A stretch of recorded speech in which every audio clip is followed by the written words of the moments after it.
అవునండి, ఆధారాలు ఇవ్వడానికే నిన్న లాయర్తో డ్రాఫ్ట్ చేసాం మొత్తం. ఎవ్రీథింగ్.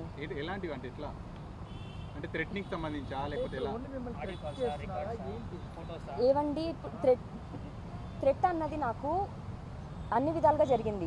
మాల్వి వాళ్ళ తమ్ముడికి ఒక రకం థ్రెట్, రాజ్ తరుణ్దేమో నువ్వు ఇలా చేస్తే ఇంకా కంప్లీట్గా మనిషిగా కూడా కోల్పోతావన్న థ్రెట్, అన్ని విధాలుగా థ్రెట్స్ ఉన్నాయి. అన్నీ ఇవ్వాల్సింది అన్నీ ఇస్తాను. నా బ్యాగ్లో లేదండి. అయితే నేను మీకు ఇప్పుడు చెప్తానండి. అక్టోబర్, నవంబర్, డిసెంబర్ 3 months నేను మస్తాన్తో టచ్లో లేను. జనవరిలో నేను యూఎస్ వెళ్ళాను. యూఎస్ నుంచి అంటే నేను ఢిల్లీ నుంచి న్యూయార్క్ నుంచి ఢిల్లీ బుక్ చేసుకున్నాను. ఢిల్లీలో ల్యాండ్ అయ్యి కుక్కపిల్లతో ట్రావెల్ చేస్తున్నాను. So 3 months music production course చేయడానికి వెళ్ళాను. అండ్ దానికి ఫీజు అండ్ నా టికెట్స్ అన్నీ కూడా రాజ్ తరుణే బుక్ చేశాడు. నేను ఫ్లైట్ ల్యాండ్ అయ్యి ట్రైన్ బుక్ చేసుకొని వస్తుంటే మోకిల్లాలో A11 నిందితురాలు మీరు, మిమ్మల్ని స్టేషన్కి పిలుస్తున్నాం, మీరు రావట్లేదు అని అర్ధరాత్రి నన్ను లాక్కొని బండిలో వేసుకొని తీసుకెళ్లారు. ఇప్పుడు కూడా నేను అది మళ్ళీ నోరిప్పి చెప్పలేదు. ఎందుకు అంటే అందులో కూడా మళ్ళీ రాజ్ తరుణ్ నన్ను తీస్తారేమో అని చెప్పలేదు. ఇంకా ఈ రోజు మొత్తం బయట వచ్చింది కాబట్టి చెప్తున్నాను. డెఫినెట్గా అండి. మరి ఇప్పుడు డ్రగ్స్ అని ఇంకా చెప్పకపోతే ఇంకేం రీజన్ ఉంటుంది? మరి నన్ను జైలుకి ఎలా పంపించగలరు?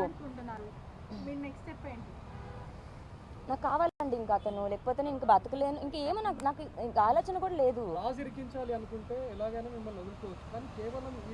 తప్పు ఏవండి, డ్రగ్స్ అన్నది ఎంత సెన్సిటివ్గా మ్యాటరో అందరికీ తెలిసిందే.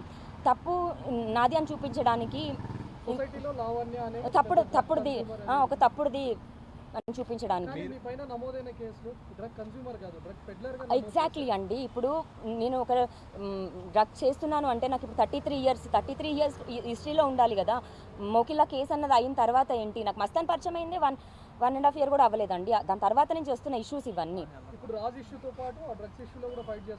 100% అండి. అండ్ నన్ను ఎలా తీసుకెళ్లారో స్టేషన్ నుంచి అన్నది వీడియోస్ ఎవిడెంట్ ఉన్నాయి. నెక్స్ట్ డే ఏదైతే సీన్ ఉందో అది సీన్ రీక్రియేషన్ ఇంకా మీడియా ముందని చెప్తున్నాను. కోకాపేటలో నేను తిరుగుతుంటే 4 grams డ్రగ్స్ దొరికింది అని నన్ను పంపించారు. మరి 4 grams డ్రగ్స్ నేను ఎక్కడి నుంచి కొన్నాను? పోనీ అమ్ముతున్నానంటే ఎవరికి అమ్ముతున్నాను? కొన్నానంటే బ్యాంక్ స్టేట్మెంట్, ఒక్క ఎవిడెన్స్ ఏది ఇచ్చినా సరే నేను మళ్ళీ జైలుకి వెళ్ళడానికి కూడా నేను సిద్ధమే.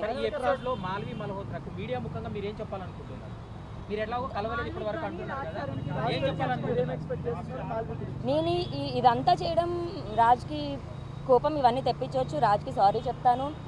మాల్వి మల్హోత్రాకి గెట్ లాస్ట్ అని చెప్తాను ఫ్రమ్ అవర్ లైఫ్. నేను చాలా రిక్వెస్ట్ చేశాను ఆ అమ్మాయిని, ప్లీజ్ మా 10 years థింగ్ మాది అపార్ట్ చేయకు అని. ఆమె నాతో మంచిగా మాట్లాడుతూ నేను ఆమెతో ఏం మాట్లాడుతున్నానని రాజుకి చెప్పేసేది.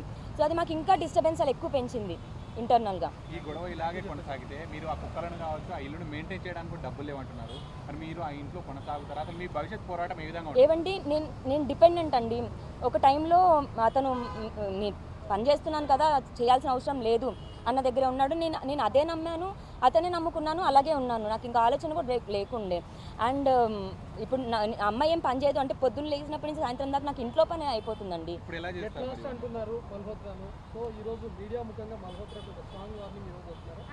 డెఫినెట్గా అండి. ఆమె ఇప్పుడు మేము కో స్టార్స్, మాకేం సంబంధం లేదు అంటే నేను ఒక ఆడదాన్ని ఇంకొక అమ్మాయి పైన వచ్చి చెప్పలేను. నాకు కావాలి అని అబ్బాయి పైన తప్పుగా కూడా చెప్పలేను. ఇది చెప్తున్నానంటే వాళ్ళకి ఎంత ఉందో, నా దగ్గర ఏమేమి ఎవిడెన్స్